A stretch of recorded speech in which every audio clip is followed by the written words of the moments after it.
Bonjour, aujourd'hui on se retrouve dans le cadre de notre semaine consacrée aux jeunes. Alors semaine je vous dis qui va déborder parce que tel qu'on est parti, on en a au moins pour 10-12 jours. Mais bon, on se donne le temps, hein. Si vous ça vous va, vous êtes au rendez-vous, des petites vidéos courtes.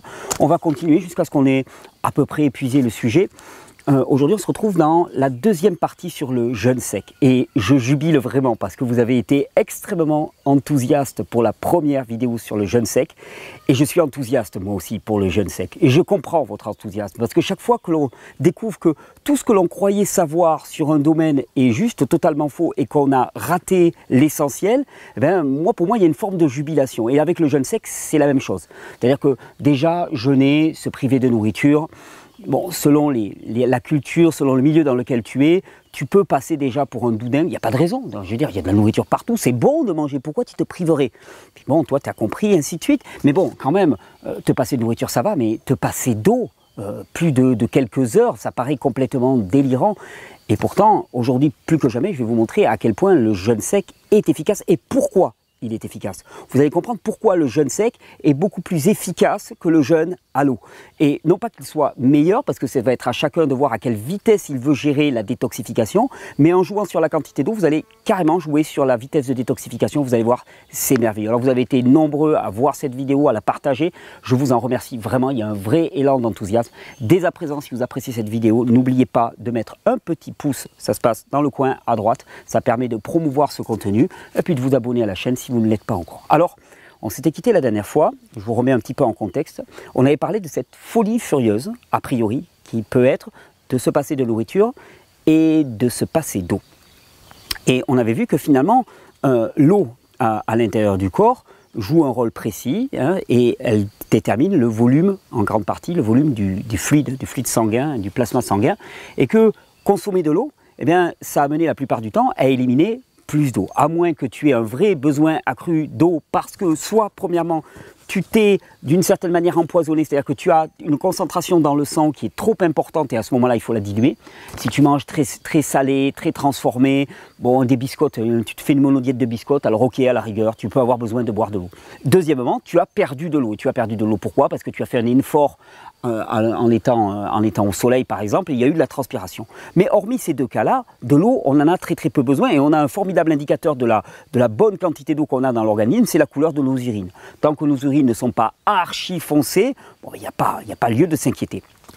Et on avait vu au contraire que chaque fois que tu consommes de l'eau, la recommandation diététique qui te dit il faut boire 1,5 litre à 2 litres d'eau par jour, enfin, pour moi c'est une stupidité mais crasse, parce que je veux dire, comment veux-tu dire ça à des individus qui ont des modes de vie radicalement différents? Tu vas dire il faut boire 1,5 litre ou à 2 litres d'eau à la personne qui est ultra sportive, qui s'entraîne en pleine chaleur, en plein été, que la personne qui vit sédentaire à l'intérieur chez elle, qui a un régime composé de fruits. Enfin, ça ne veut strictement rien dire. La diététique de toute façon moderne ne veut pas dire grand-chose, donc ça n'est encore une expression. Donc on a vu que eh bien, dans le jeûne, il est important de réduire les apports d'eau parce que finalement trop d'eau, ça fait trop d'efforts sur les reins, ça dilue le plasma sanguin, ça ralentit le fonctionnement de la cellule. Tout ça on l'a vu largement dans la précédente vidéo. Et donc je vous ai dit, ma conclusion à moi c'est que la plus grande efficacité se trouve dans le fait de se passer complètement d'eau. Et si vous ne vous en passez pas, à minima, limitez-la. Alors aujourd'hui on va s'intéresser vraiment à ce qui se passe dans le jeûne sec, c'est-à-dire le jeûne dans lequel tu ne consommes pas de nourriture, tu ne consommes pas d'eau. Et je vous ai dit, c'est ce qu'on entend dire, ben le jeûne sec est beaucoup plus efficace que le jeûne à l'eau. Pourquoi est-ce qu'il est plus efficace que le jeûne à l'eau? Ben c'est très simple. C'est que quand vous n'apportez pas d'eau au corps, eh bien, le corps, il va lui falloir de l'eau. Il peut difficilement pomper l'eau qui est à l'intérieur des cellules. En tout cas, il peut en pomper un tout petit peu, mais très peu. Sinon, ça le met en danger. Il va donc falloir qu'il trouve de l'eau. Et il y a un moyen fabuleux pour le corps de trouver de l'eau. C'est d'aller pomper dans ses réserves et de transformer ses réserves. Et quand le corps transforme 100 grammes de graisse, eh bien, il produit environ 110 grammes d'eau.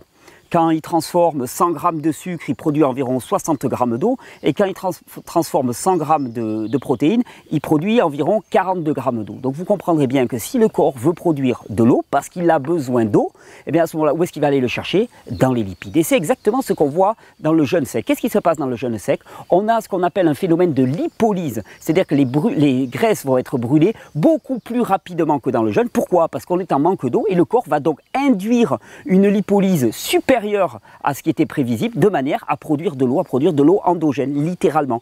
Une eau qui a déjà été métabolisée par le corps, donc qui n'a pas besoin d'être transformée. Il prend ses graisses. Et donc, toutes les caractéristiques du jeûne sec, elles vont découler du fait qu'en jeûne sec, beaucoup plus rapidement qu'en jeûne à l'eau, on commence à brûler ses graisses. Et ça d'ailleurs, je l'avais remarqué, parce que même sur des jeûnes secs courts, j'avais été très surpris de l'odeur de corps cétonique. Les corps cétoniques, ce sont des produits qui sont élaborés par le corps lors de la décomposition, quand il brûle les graisses. C'est un sous-produit de la décomposition du métabolisme des graisses. Quand le corps utilise des graisses pour produire de l'énergie, ça forme des sucres, des corps cétoniques et de l'eau. Eh bien, j'avais été surpris de découvrir cette haleine cétonique chez des personnes qui jeûnaient au bout d'une seule journée de jeûne sec, alors que normalement, en jeûne à l'eau, il faut plusieurs jours pour y arriver. Et ça corroborait l'idée que finalement, le jeûne sec est beaucoup plus efficace. Alors, le manque d'eau va induire le corps à libérer de l'eau en brûlant des graisses beaucoup plus rapidement. Donc la lipolyse est accélérée, donc tu perds plus rapidement de la masse grasse. Et on verra que pour le jeûne intermittent, par exemple, c'est fabuleux de le faire à sec. Si tu veux sécher, si tu veux perdre de la masse grasse, jeûne intermittent à sec, c'est fabuleux.